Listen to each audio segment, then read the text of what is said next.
Hello everyone! I'm Roan Celis Capistrano of 1 Million Club. Kung bago ka pa lang sa channel ko, make sure to subscribe and hit the notification bell para lagi kang updated. Importante maintindihan natin tong the secret to saving and building your future, no? Dito sa IMG, tayo yung financial educator, no, ng sarili nating finances.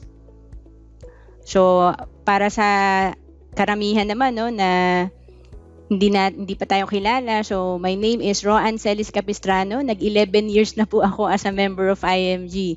And nalaman ko to, no, sa may bayad na seminar, no, kasi gusto kong matuto kung paano nga ba mag-invest. Kasi accountant ako pero wala akong alam kung paano din talaga mag-invest, no. So, 2012 yon nung nag-member ako sa IMG.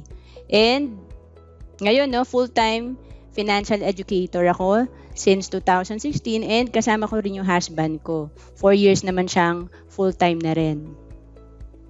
So ano ba yung IMG? No, baka hindi pa natin alam, International Marketing Group. Ang ganda ng mission ng company. Dapat talagang ito yung maintindihan natin, no, na we help create wealth for families, no? And importante dito, no, lahat kasi kailangan ng financial education, no? So, ang ganda ng mission ng company kasi nagpo-provide tayo ng financial education. Sabi nga, we have a campaign, no? Paki-type nga dyan, campaign, diba? So, 30M by 30 Financial Literacy Campaign. Kasi nga, we are committed, no? Sabi dito, financial education isn't an option. It's a necessity. So, IMG is committed to educating and empowering 30 million families by 2030. And maganda rin yung vision ng company. To build a new financial industry, mamaya po makikita nyo yung mga kapartner nating company. And sabi nga, where everyone is able to earn what the wealthy are earning by bringing the secrets of wealthy to all. So, maganda yung ganun, no? May equality.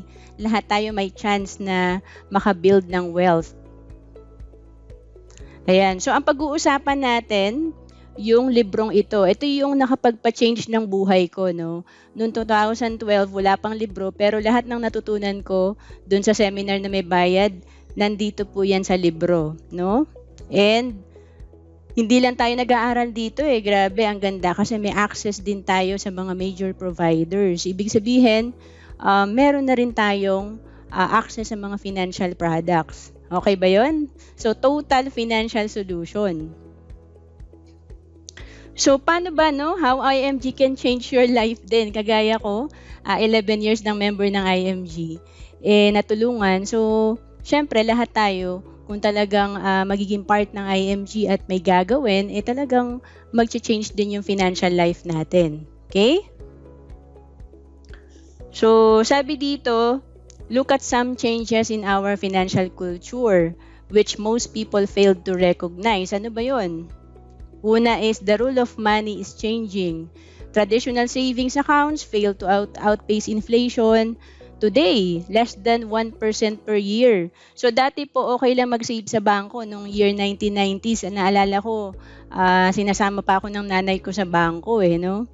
Pero dati pala 10% kumikita ang pera natin sa bangko. Dati yun. So ngayon po less than 1% na lang. Kaya hindi na applicable yung dating nakagawian na natin, no?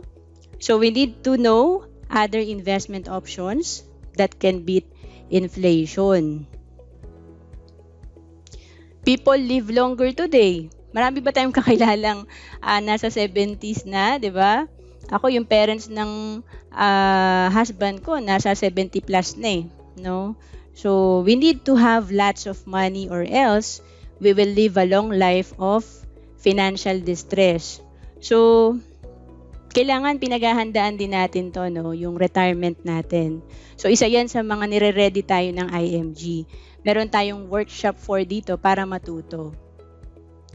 And sabi, skyrocketing cost of living. Di ba, naramdam natin yung pag-increase ng mga bilihin. So, prices of commodities increase faster than your salary increase. No? So, pakitype nga dyan, aray. Di ba? So, napapaaray na lang tayo kasi wala na halos natitira sa sweldo natin dahil nga mag-grocery ka lang ng konti, umaabot na ng 2,000, di ba? So, dati, sa 1,000 pesos mo, medyo mabigat-bigat na siya. Okay?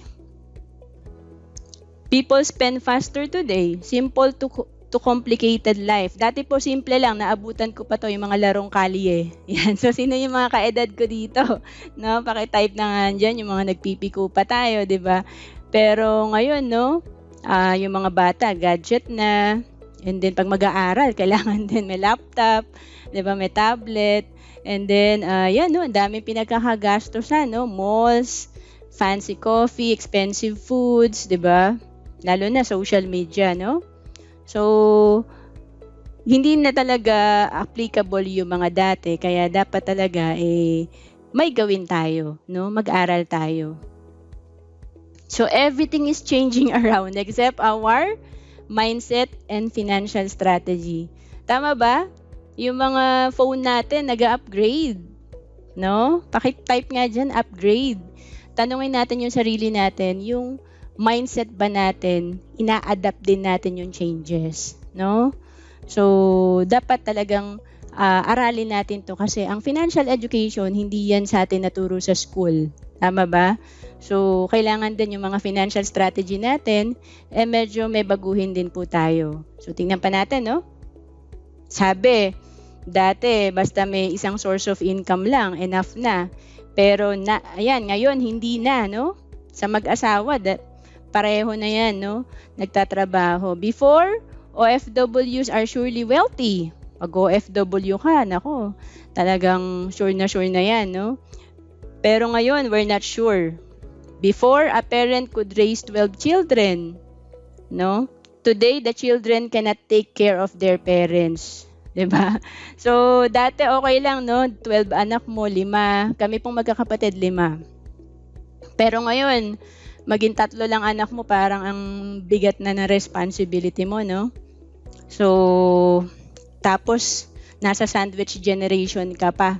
Ibig sabihin yan, bukod sa meron kang responsibility sa sarili mong pamilya, kasabay niya nagbibigay ka rin sa parents. No? Na-experience ko po yan. Talagang mahirap po talaga. Okay? So, lack of financial education. No? Nasa libro po natin to, no? Sa page 11. Many hardworking, smart, young, and old people fail. No? Hindi porket nakapagtapos ka ng pag-aaral, mayaman ka na. Tama po ba? So, many teachers, OFWs, doctors, seafarers, many engineers fail. Diba? So, kahit professional po, pwedeng baon sa utang kung talagang na-mismanage po natin ang ating pera. They retire without enough savings. No? Ang hirap mag-ipon, tapos worst case, napapautang pa tayo. Tama po ba? So, kailangan lang talaga magbigay tayo ng time din sa ating pagpaplano sa financial. Okay? So, people don't set out to fail. They do because they fail to plan and manage their personal finances. So, again, di ba, pagka may birthday yung anak natin, nagpaplano tayo. Kapag wedding, no? Like itong July, may atinan po kaming wedding. Talagang nagpe-prepare na po yung mag-boyfriend, no? Matagal pa. Talagang busy-busy na sila for the preparation.